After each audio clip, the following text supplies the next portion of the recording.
Napaka-exciting na ng araw na ito.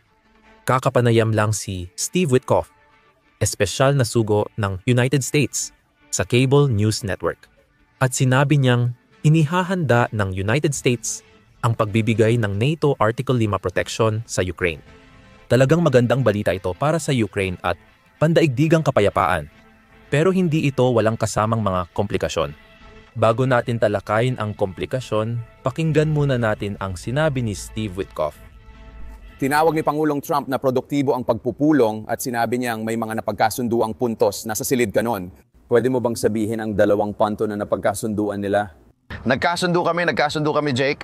Una sa lahat, salamat sa pag-imbita sa akin at magandang umaga. Nagkasundo kami na matitibay na garantiya sa seguridad na masasabi kong magbabago ng laro. Hindi namin inakala na malapit na kaming magkasundo sa Article 5 na proteksyon mula sa Estados Unidos at sa paglalagay nito sa batas sa loob ng Russian Federation, pati na rin ang hindi paghabol sa iba pang teritoryo kapag ang kasunduang pangkapayapaan ay naisabatas na. Paglalagay sa batas sa Russian Federation at hindi paghabol sa iba pang bansang Europeo at hindi paglabag sa kanilang soberanya. Kaya nagkasundo kami at marami pang iba. Hayaan niyong sabihin ko ito agad. Pagkatapos ng mga panayam ni na Steve Witkoff at Marco Rubio, mga 7 o 8 panayam ngayong umaga. Mukhang mas malaki ang progreso sa summit kaysa sa una naming akala. Ngayon, wala talagang panig na handang magbahagi ng detalye tungkol sa napag-usapan, pero unti-unti nang lumalabas ang mga detalye. Ang pinakamalaki dito ay, syempre, ito. At parang nakuha natin ang pahiwatig nito nang magtalumpati si Putin sa press conference, kung saan sinabi niyang nauunawaan niya ang pangangailangan ng Ukraine para sa kanilang mga garantiya sa seguridad. Na ito ang unang beses na inamin ni Putin sa publiko na nauunawaan niyang makakakuha ang Ukraine ng ilang uri ng garantiya sa seguridad. Hindi nito ibig sabihin na kasali na agad ang Ukraine sa NATO. Ang pagsali ng Ukraine sa NATO ay nananatiling pulang linya at tahasang tinanggihan ng United States. Sinabi ni Pangulong Trump na hindi tatanggapin ang Ukraine sa NATO. Formal ding sinabi ni Pangulong Biden na hindi tatanggapin ang Ukraine sa NATO. Ang tinatalakay natin ay isang garantiya na parang Article 5, ideyang unang iminungkahi ng Italia, na nagsabing hindi kailangan isama ang Ukraine sa NATO.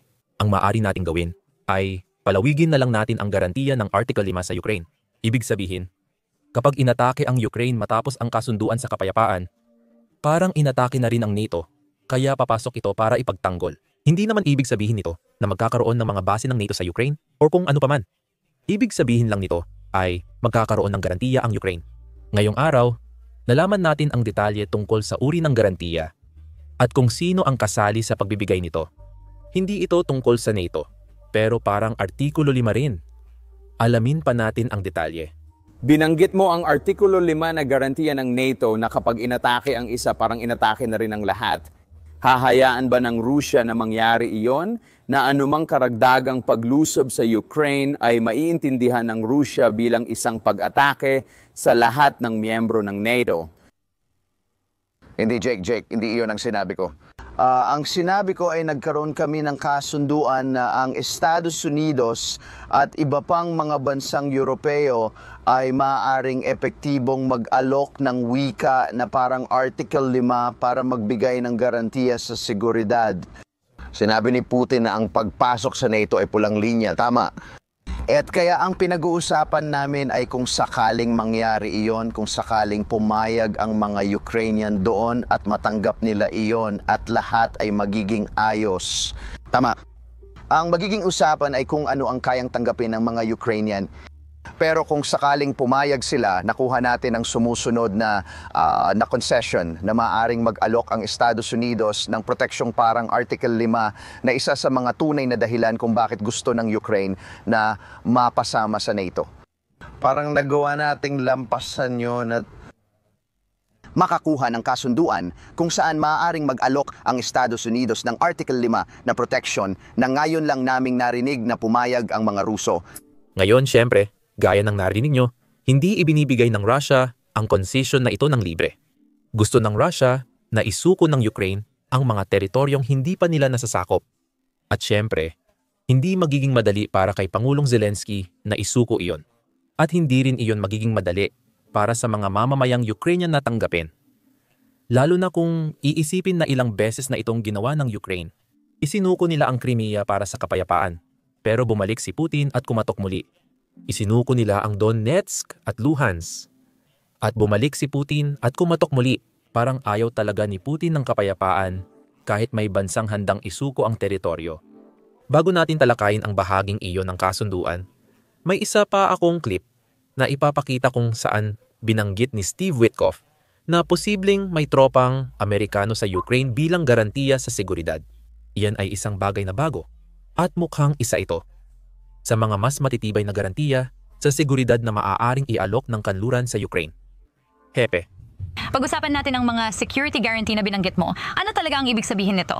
Ano ang handang gawin ng United States para sa pagsisikap na iyon upang mabigyan ang Ukraine ng mga katiyakan na kailangan nito para makipag-usap? Ibig sabihin nito na posibleng handa ang Estados Unidos na magbigay ng Article 5 na mga garantiya sa seguridad, pero hindi mula sa NATO, direkta mula sa Estados Unidos at iba pang mga bansang Europeo. Malaki yon. Ibig kong sabihin talagang malaki. Ganun ba? Ibig sabihin ba nito ay may mga sundalong ipapadala? Ano ang ibig sabihin nito? Pero sa usaping lohistika, Sa tingin ko, bahagi ng pag-uusapan natin sa Lunes buong araw dahil magkakaroon ng mga breakout session doon ay eksaktong mga detalye ng kung ano ang tingin ng mga Ukrainiano na kailangan nila. Tandaan ninyo, bilang tagapamagitan, nasa summit kami para isulong ang posisyon ng mga Ukrainiano at nagawa namin ito. At nagawa namin ito ng matagumpay. Ngayon tungkulin naming pagtuunan ng pansin ang mga detalyeng kailangan talaga ng mga Ukrainiano upang mabigyan sila ng pakiramdam ng seguridad sa hinaharap. Pati na rin ang mga pangangailangan ng mga Europeo at nakatuon kami roon para sa layuning iyon. Ngayon, base sa lahat ng nangyari nitong mga nakaraang taon, talagang ikagugulat ko ng lubos kung ito ay magiging bahagi ng pinal na kasunduan. Magandang balita ito para sa Ukraine at sa kanilang kinabukasan. Kaya ngayon, tingnan natin kung ano ang hinihingi ng Rusya kapalit ng pagbibigay ng ganitong bagay. Ayon sa Reuters, na nakausap ang mga source na may alam sa detalye ng mga pag-uusap na naganap sa Alaska, ayon sa ulat na iyon, sa ilalim ng iminungkahing kasunduan ng Rusya, lubos na aatras ang Kyiv mula sa silangang rehiyon ng Donetsk at Luhansk, kapalit ng pangako ng Rusya na i-freeze ang mga frontline sa katimugang rehiyon ng Kherson at Zaporizhia. Technical, hindi talaga isinusuko ng Rusya ang mga sinakop nilang lupa sa Ukraine. Gusto pa nga nilang isuko ng Ukraine ang Donetsk at Luhansk. Nagiging problema ito dahil sa tinatawag na Fortress Belt. Napag-usapan na natin ito kahapon.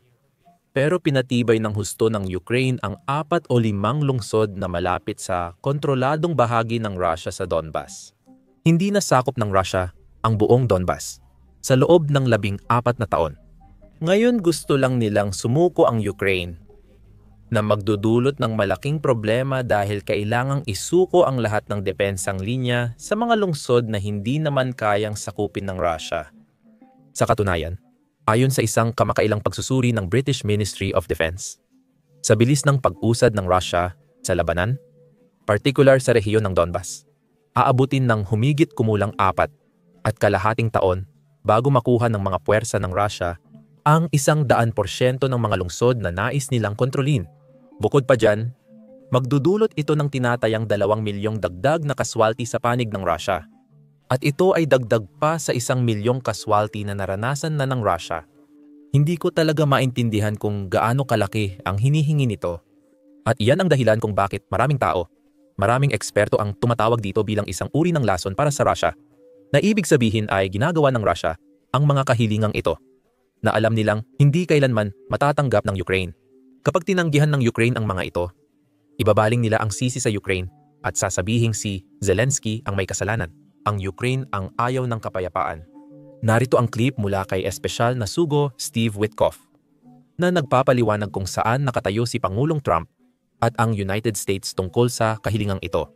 Dahil gaya ng alam nating lahat, ito ang magiging pinakamalaking usapin o pinakamahalagang punto pagdating sa isang kasunduan sa kapayapaan. Kaya talagang mahalaga ito. Pakinggan natin. Sinuportahan ng Pangulo ang panukala ni Putin na ibigay ang Donbas o malaking bahagi nito sa mga Ruso. Dito dating nanirahan ang 6.5 milyong Ukrainians bago magsimula ang digmaan. Kaya bakit gagawa ng isang bagay na parang gantimpala para sa isang taong umatake sa isang soberanong bansa? Nandoon kami sa Silid Shannon bilang tagapamagitan. Dahil ang Pangulo bilang tagapamagitan ay naghahanap ng mga paraan para maresolba ang krisis. Naiintindihan niya na nasa mga Ukrainyano ang desisyon kung paano sila magpapalitan ng lupa, kung paano nila makikipagkasundo sa mga Ruso tungkol sa iba't ibang teritoryo doon. Pero kaya nga pupunta sina Zelensky at ang mga Europeo sa White House sa Lunes para sila mismo ang gumawa ng mga desisyong iyon. Pero tama ba o mali ang mga ulat na sinusuportahan ng Pangulo ang hinihingi ni Putin? Palagay ko, suportado ng Pangulo ang kasunduan sa kapayapaan, Shannon, at halos tapos na ito. Sa Alaska, ibig kong sabihin, personal akong nagulat sa dami ng tagumpay na nakuha namin nung araw na yon. Diretso lang yon, nagkasundo kami sa mas matibay na mga garantiya sa seguridad. Sumang-ayon ang mga Ruso na ilagay sa batas ang wika na pipigil sa kanila mula sa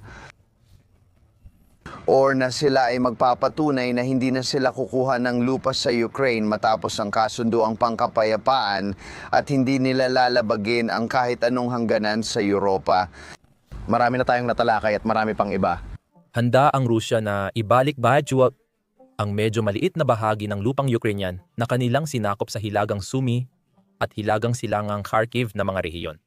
Ngayon, tulad ng nakikita sa inyong screen, maliit na bahagi lang ng Sumy ang hawak ng Rusya at para lang sa paghahambing, ang mga rehiyon na handang ibalik ng Rusya ay humigit kumulang 400 at 40 na kilometro kwadrado.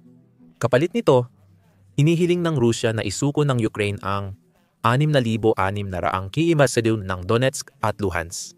Talagang hindi patas na palitan sa kahit anong kahulugan ng salita. At muli, alam kong hindi talaga patas ang lahat ng ito. Ang Rusya ay sumasalakay sa isang malayang bansa, pero sinusubukan kong mag-focus lang dito sa kasunduang pangkapayapaan o sa mga detalye ng kapayapaan na lumabas ngayong araw. Ngayon, si kalihim ng Estado Marco Rubio ay nagkaroon ng ilang panayam ngayong umaga, kung saan tinatalakay niya kung ano ang isinusuko ng Rusya para sa kapayapaan sa mundo. Sa totoo lang, nagsimula ito dahil nais ni Vladimir Putin ibalik ang Soviet Union. Pakinggan natin. Ginoong Kalihim, ano ang kailangang isuko ng Russia? Anong mga concession? Ang kailangang gawin ng Russia bilang agresor, bilang bahagi ng kasunduang pangkapayapaan na ito? Well, yan ang tungkol sa mga negosasyong ito. At gaya ng may isip mo, lahat ng pumapasok sa negosasyon ay gustong makuha ang 100% ng gusto nila. Siyempre, kasama ang Ukraine at mga Ruso. At ang tanging paraan para makabuo ng kasunduan sa kahit ano, mapanegosyo man, politika o geopolitics, ay ang bawat panig ay may makukuha at may ibibigay. Mahirap talaga ito. Kung madali lang, di sana tumagal ng 3.5 taon. Unawain mo, habang tumatagal ang mga digmaan na ito, lalo lang silang mahirap tapusin sa kasamaang palad dahil laging naghahanap ng kalamangan ang bawat panig laban sa isa't isa. Kasama rito ang panig ng Rusya, kaya tingin ko ito ang pinakaugat ng nais nating ayusin. Darating bukas sina Zelensky at mga leader ng Europa. Tinawagan sila ng Pangulo mula sa eroplano at 2 oras silang kinausap sa 10 oras ng gabi. Patuloy din kaming nakikipag-ugnayan sa kanila sa bawat hakbang. Hinahanap namin kung ano ang papayagan ng parehong panig, ngunit mahirap ito. Mahirap ang isyong ito, pero binibigyan namin ito ng oras. Dapat ding kilalanin ng Pangulo sa effort niya dito. At naiintindihan ko na patuloy pa ang mga negosasyon na ito. Pero maari mo bang sabihin ang isang bagay na hinihiling ni Pangulong Trump sa Russia na isuko kapalit ng kapayapaan? Sa totoo lang, hindi ko ilalantad ang mga bagay na iyon dahil kung gagawin natin, maaari mong isipin na maaring mabigo ang mga negotiation. Alam kong gusto ng lahat malaman ang nangyayari sa negosasyon, mahalaga iyon, pero mas mahalaga na epektibo ang mga ito. Para sa aming agad tumatakbo sa media, minsan may lumalabas na balita na hindi naman totoo. At sa maraming pagkakataon, minsan may mga lumalabas na balita na sumisira sa mga negotiation. Para magtagumpay ang negosasyon, dapat bigyan ng pagkakataon ang magkabilang panig na magkasundo o mag-usap ukol sa kompromiso nang hindi agad inilalabas sa publiko para maiwasan ang internal na problema sa alinmang bansa. Ito ang pinaka-importante dahil alam na natin ang mga elemento ng kasunduan. Dapat pag-usapan kung ano ang magiging anyo ng teritoryo at placement ng hangganan matapos ang labang ito. Kailangang pag-usapan ang lehitimong hangarin ng Ukraine para sa pangmatagalang seguridad para masigurong hindi na sila muling masasalakay. Kailangang pag-usapan kung paano muling itatayo ang Ukraine at paano mo muling itatayo ang isang bansa na paulit-ulit na inatake sa nakalipas na 3.5 taon. Mahalagang bahagi ang mga ito ng kasunduan, naiintindihan namin. At bawat panig, kung magkakaroon ng kasunduan, bawat panig ay kailangang may isusuko. Iyan ay isang katotohanan. Ngayon, gaya ng narinig nyo mula kay kalihim ng Estado, ang delegasyon ng Ukraine ay darating bukas sa White House, sa Oval Office. Bukod dyan, may mga leader ng Europa ring darating kasama si Zelensky. Sa ngayon, may kumpirmasyon tayo mula kina punong ministro ng United Kingdom at Italia, Chancellor ng Alemanya, Pangulo ng Finland at Pransya, Kalihim General ng NATO, at Pangulo ng European Commission.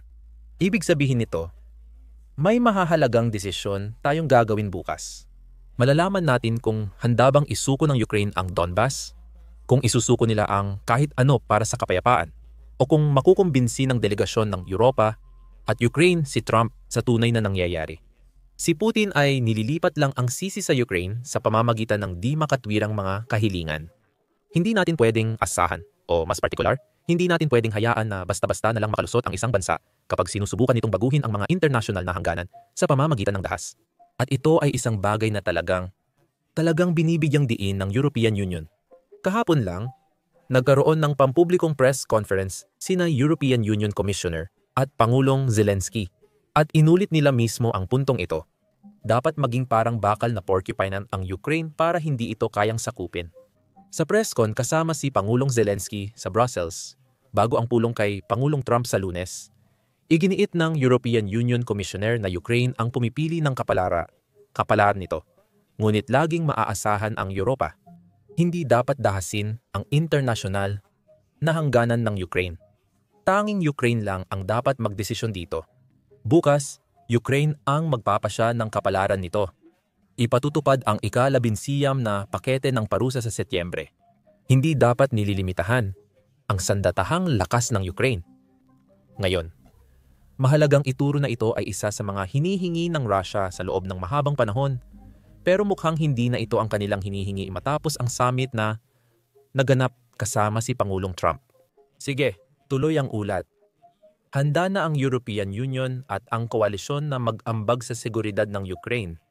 Magiging katulad ito ng Artikulo 5 ng NATO. Binanggit ni Pangulong Zelensky na nabigong masakop ni Putin ang Donbas. Matapos ang 12 taon, magkakaroon muna ng tigil putukan bago buuin ang pinal na kasunduan. Maaari nang magsimula ang tunay na negosasyon kung nasaan ang kasalukuyang linya ng labanan.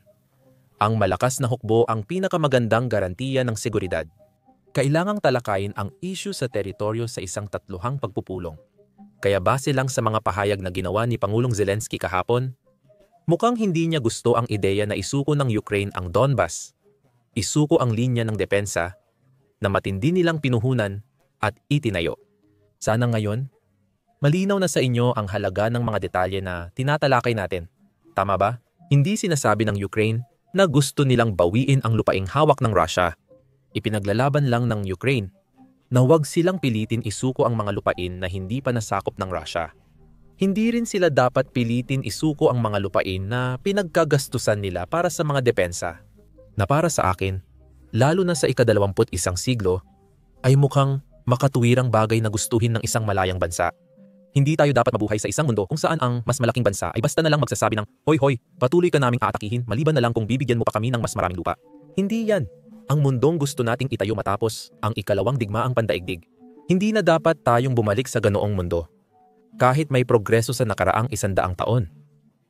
Hulaan mo kung ano. Sa ikatlo o ika-4 na panayam ngayong araw, tinanong si Mark Rubio ng parehong tanong. At ito ang sagot niya. Kung si Vladimir Putin ay bibigyan ng lupa na hindi pa niya nasasakop, ngunit napagkasunduan niya sa pamamagitan ng negosasyon, hindi ba't nagtatakda ito ng mapanganib na halimbawa na tinatanggap na ngayon ng Estados Unidos ang konseptong ayos lang na sakupin ang lupa sa pamamagitan ng dahas? Sinakop ni Putin ang lupa gamit ang dahas na masamang halimbawa. Negatibo ang buong digmaan Hinihingi ang pag-atras? ay isang halimbawa. O sige, muli, narito ang para magkaroon ng kasunduan dito at matapos ang sigalot na ito, parehong panig ay kailangang magbigay. Iyan ay isang katotohanan. Ibig bang sabihin nito na anumang negosasyon Luciano, ang mga puwersa ay hindi pero hindi ito tungkol sa pagtanggap. Ito ay tungkol sa kung ano ang kayang tanggapin ng Ukraine at kung ano ang kayang tanggapin ng Russia. Dapat nilang tanggapin ito. Kung hindi, walang kapayapaan. Kapag walang kompromiso at isang panig lang ang nasunod, pagsuko na yon. Ang tawag doon ay pagtatapos ng digmaan sa pamamagitan ng pagsuko. At hindi iyon ang malapit nating gawin dahil wala sa dalawang panig dito ang malapit ng sumuko o kahit anuman na malapit doon. Kaya para magkaroon ng kasunduan sa kapayapaan, ito ay isang katotohanan lang. Maaring hindi natin ito magustuhan. Maaring hindi ito kaaya-aya. Maaring nakakainis ito. Pero para matapos ang digmaan, may mga bagay na gusto ng Russia na hindi nito makukuha. At may mga bagay na gusto ng Ukraine na hindi rin nito makukuha. Parehong panig ay kailangang may isakripisyo para makaupo sa mesa at magkatotoo ito. Ganun lang talaga. At ang ibig kong sabihin, mas maaga nating tanggapin, yan ang realidad. Ngayon, kung ano ang mga bagay na yon, nakasalalay iyon sa magkabilang panig. Walang mga kondisyon na pwedeng ipilit sa Ukraine. Kailangan nilang tanggapin ang ilang bagay, pero kailangan din nilang makuha ang ilang bagay. Halimbawa, ang Ukraine ay isang malayang bansa. May karapatan silang pumasok sa mga alyansang pangseguridad tulad ng ibang bansa para maiwasan ang pananakop at mapigilan ang banta sa kanilang seguridad. Makatwiran ang kahilingang iyon. Kailangang pag-usapan at pagtrabahuhan ang mga teritoryo. Katotohanan lang ito. May mga bagay na hawak ng Rusya na baka kailangan nilang isuko. Sino ang nakakaalam? Ng punto, kailangan nating lumikha ng isang sitwasyon kung saan magiging posible iyon. Naging mahirap ito dahil parehong panig ay hindi pa rin handang magbigay hanggang ngayon. Titingnan natin kung posible iyon. Maaring hindi, pero susubukan at gagawin natin ang lahat para makamit ang kapayapaan.